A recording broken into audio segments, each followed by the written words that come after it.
Hey, how's it going? It's Derek. For a lot of people, myself included, alternate tunings on the guitar kind of mean reframing the entire thing, right? I mean, whenever you're changing your tuning, especially whenever you're so used to just standard tuning, it can feel, at least for me, really daunting, really unfamiliar. And it's cool whenever you get those open tunings that you can just like do the same shape all over the place and get a lot of those droning notes out of it. That's really cool, but beyond that, um, I'm basically just learning an entirely new instrument, and I just feel really lost. And especially for the style of music that I like to make, that is noodling, right? I mean, I just feel like I lose all of my intervals, especially between strings, because you do. It's what an alternate tuning is, right? And so, like, I can't trust where I'm going between the strings. Now, a while back, I was watching this Rhett Scholl video, and he was talking about the alternate tuning used for the song Yellow by Coldplay. And near the end of it, he brought up this idea where you can actually get a really nice alternate tuning by, this wasn't a tuning, but by going with standard, but with this high E being an E flat. And I have played with that some, and to me, that is like the perfect happy medium. So let me just show you. We've got standard tuning, but with an E flat. We're all familiar with the open standard tuning hit, and this one's very different. But what you get is really cool. There's the obvious E major, like you have this major 7 here, and so you get your E major 7 out of the box. And that fits whenever you play with the standard like 1, 4, 5, 6 chords. Here's our 4, and that jars a little bit, but it kind of forces that Lydian feel into that 4, which is where it belongs anyway. So it's like, it really just kind of makes it sound spacey and more airy and more delicate, especially with all the reverb I have on it. But that's intentional because I think that's something that this lends itself to really well. And if we put that within the context of playing several chords in E, I think it sounds really nice. So I mean, listen, we've got our E.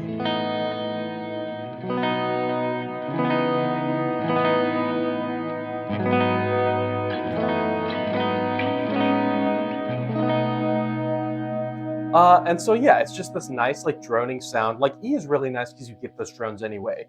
Even in standard tuning, that would have sounded really nice. But having this major 7 droning throughout the whole thing, I don't know, just adds a different layer of like really niceness. And I'm not doing anything that I wouldn't otherwise do in E major, right? Like I could do like whole bar chords. And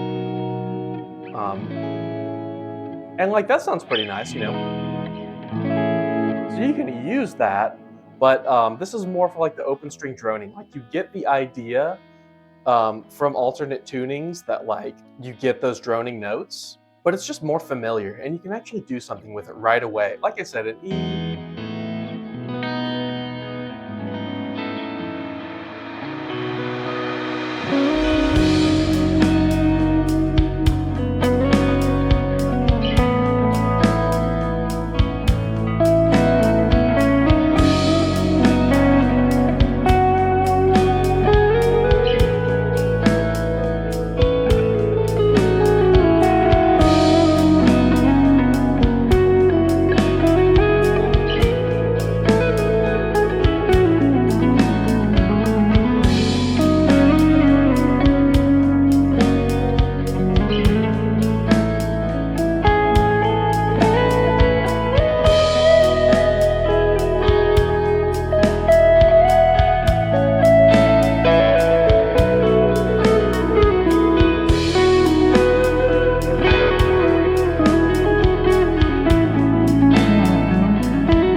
But even if you go to something like B, so let's take an easy next step to B, right?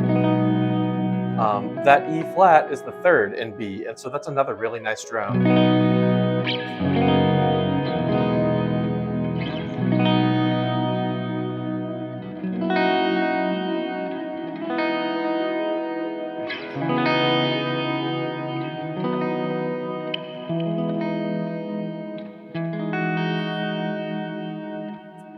It's really nice, right? It just gives you something that having it as an E doesn't. So let's play around in a few different keys, because I mean, we've got B, which is really nice. Another one that's fun to play with is G. So once again, you have this G major 7 just right out of the gate, and then your 4, which again sounds very like jarring, and maybe it's not the best sound. Like maybe you need to spread a little bit here, right? You need to give it that full G in the 5th. And you wouldn't want to do that, right? I mean, this is that E flat is the minor for C, but that takes us to C minor. And relatively E flat major, which makes sense when your changed note is an E flat.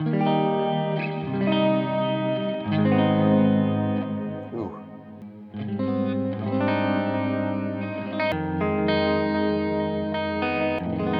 So you have to be careful whenever you get into this territory, because like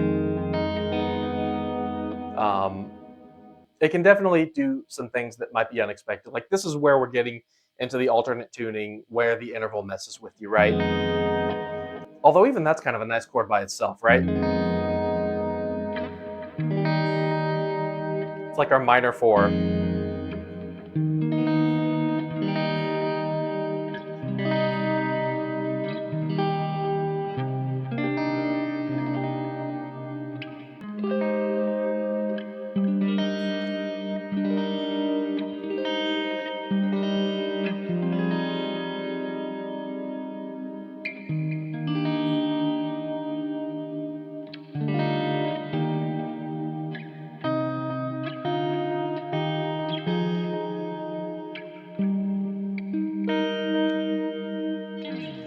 Right, and these are not the only keys that this works with. There are many keys that have an E flat in them. Now, obviously, doing droney stuff like that's not going to work in like A.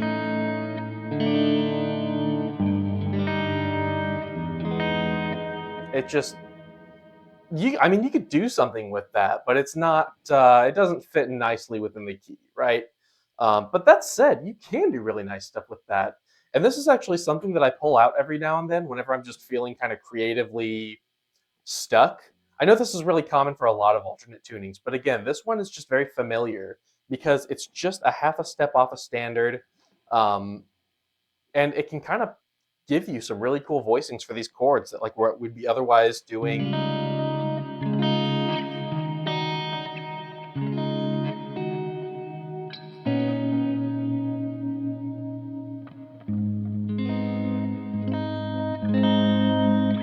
So it's definitely something that's really easy to just tune down to and play with. And I do that every now and then.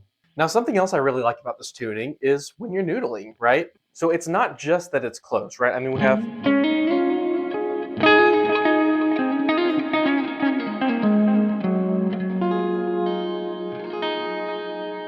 kind of nice. It's not just that it's close, right? I mean, if you don't touch that string, you don't have to worry about it.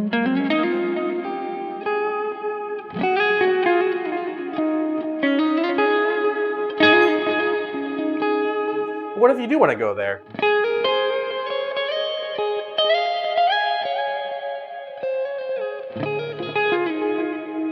It's the way that you can think about it is it's the same jump between B and E as it is between G and B. And so in that case, like you're doing a lot of shapes that you're already pretty familiar with anyway. Like if you're comfortable with like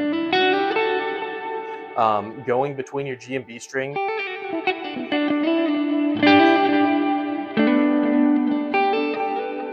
then it's the exact same thing going between your E and B strings, or E flat in this case.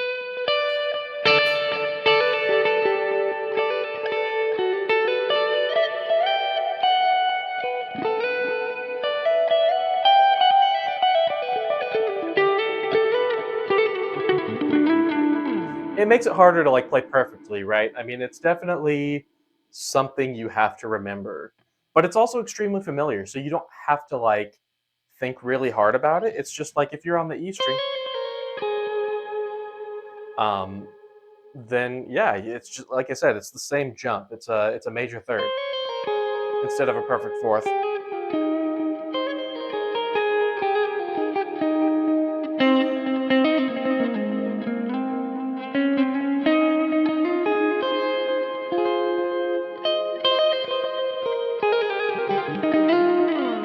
So like I messed up there, and at the same time, like kind of the same way that we discovered interesting voicings. If you're playing and you accidentally do that, like you can kind of pull it off to be intentional, right? I mean, what's the difference between a good player and a bad player? Everyone makes mistakes. The good player just knows how to cover them up and make it sound like they're intentional.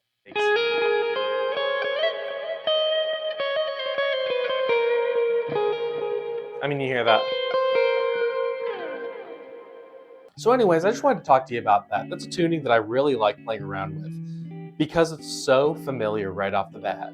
And yet, at the same time, it offers a lot of difference. It's just something that's a little bit different to help the creative juices get flowing, to be really familiar. And I don't know, I just think it sounds really pretty. E flat's a nice drony note to go in with everything. If you made it this far, drop a like, hit that subscribe button. Let me know if you've ever played around with this before in the comments, or like what your favorite tuning is, if you feel strongly about like a particular open tuning that you feel like is just really easy to adopt. Because that's one thing, like I said, I just have a hard time with alternate tunings because I just feel lost. And so if there's something that you would recommend that I try, I would love to give it a shot. Maybe I'll make a video about it at some point. If you have any questions, let me know, leave a comment, or if you just feel like saying hi, drop a comment. I would love to say hi back. Have a good one, and I'll see you in the next one.